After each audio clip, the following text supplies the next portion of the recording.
There are many ratings in world history, but the most terrifying of them is the most ruthless female executioners in the history of mankind.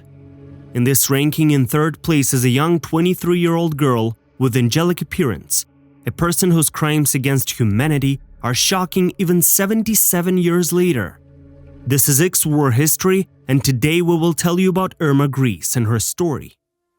Irma was born to a large family in Germany. When she was 13 years old, Irma's mother, unable to handle her husband's constant cheating, committed suicide.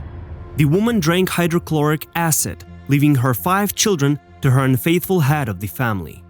Left to themselves, Irma's siblings did what they could. Irma herself left school and 2 years later joined the German Girls' Union, in which she was very active. After trying out various professions, the 19-year-old Irma answered the call in 1942 to join the ranks of the SS Volunteers. Volunteer Grese received her first experience with prisoners in the Ravensbrück concentration camp. Probably the skills she acquired showed Grese that she had found her calling. So after a while, in March of 1943, the girl asked to be transferred to the Auschwitz-Birkenau concentration camp system. Thus, in one of the most horrific camps, the women's section of Auschwitz in Poland, Irma Grese emerged on the horizon of bloody crimes. The girl was so enthusiastic about her work that she quickly became the second person in the camp after the camp commandant and was promoted to senior warden. Grese won this position by a huge advantage over all the other applicants, and there is nothing at all surprising about this appointment. The blonde beauty had a number of resounding nicknames among the camp inmates, which spoke very well of why Grese was so elevated: the beautiful beast, the blonde devil, and the angel of death. More than 30,000 women and girls in the concentration camp depended on the will, moods, and whims of Irma Grese. The territory in which the angel of death dominated and reigned undividedly consisted of 30 barracks, in each of which about 1,000 people lived.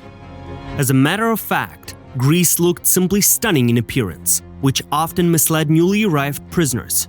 Always elegant and neat hair, a tight blue jacket to match the color of her eyes, worn in violation of her uniform.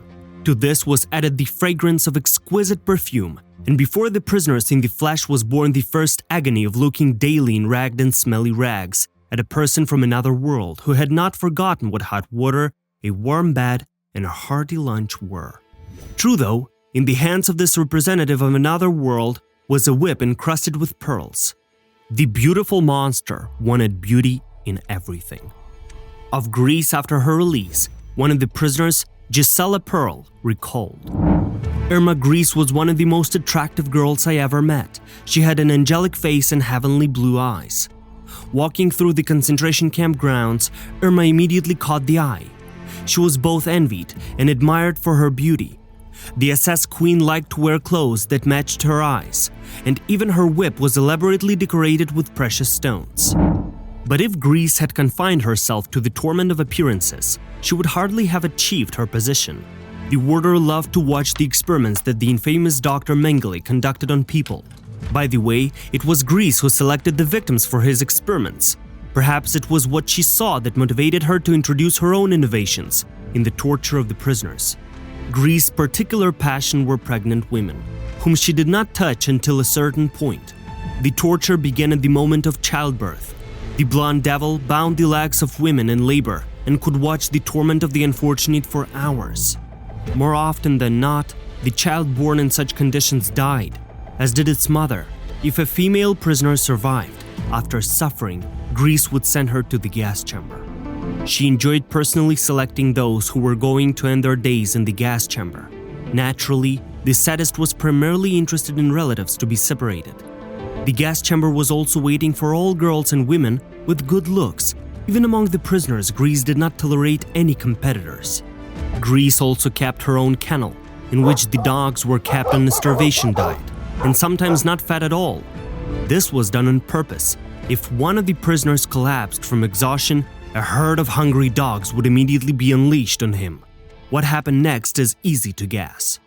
Irma wore special boots with padded iron and pointed toes. These shoes were used by her for beating prisoners who had done something wrong, or simply those who were caught in the wrong place and at the wrong time. on any occasion, Grease would lash prisoners with her whip, very often stopping only when the unhappy one no longer showed any sign of life. When the senior warden was in a good mood, she preferred to spend her time playing games, of course with a sadistic bent. A favorite was Russian roulette. Grease would put several inmates in a circle, then take a revolver with a single cartridge and take turns pointing it at the inmates, pulling the trigger. Sometimes the game was changed. The wardress would simply point the pistol and let the unfortunates gas when she would pull the trigger. Grease sadism exceeded every conceivable and unthinkable bound. A striking proof of this was the fact that in her room the lampshade for the table lamp was made of the skin of the prisoner of the camp.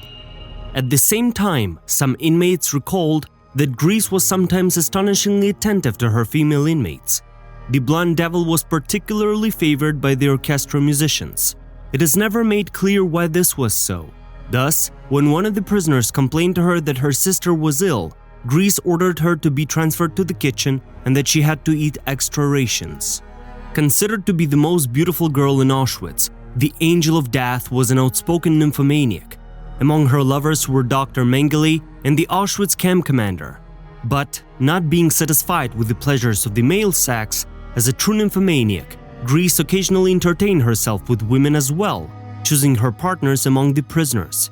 This already proved the perversity of both the mind of the warden and, perhaps, simply the abnormalities developed against a background of constant cruelty and sadism.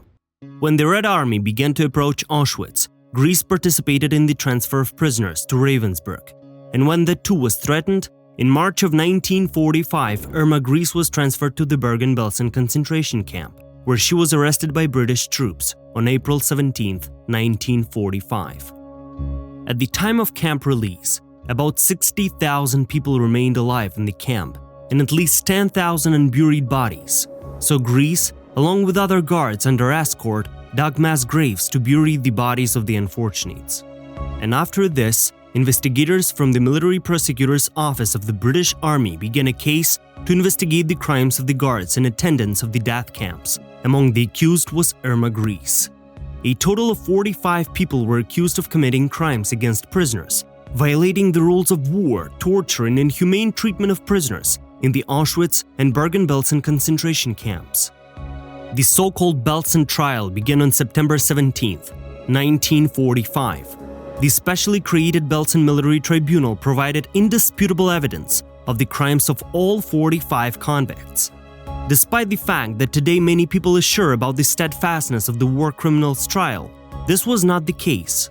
At the beginning of the trial, Grease was actively twisting and turning, trying to make herself look good.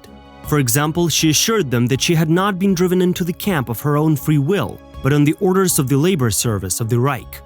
It was only when she realized that no one would be able to forgive her that she surrendered. She showed the same tenacity she had claimed to have shown.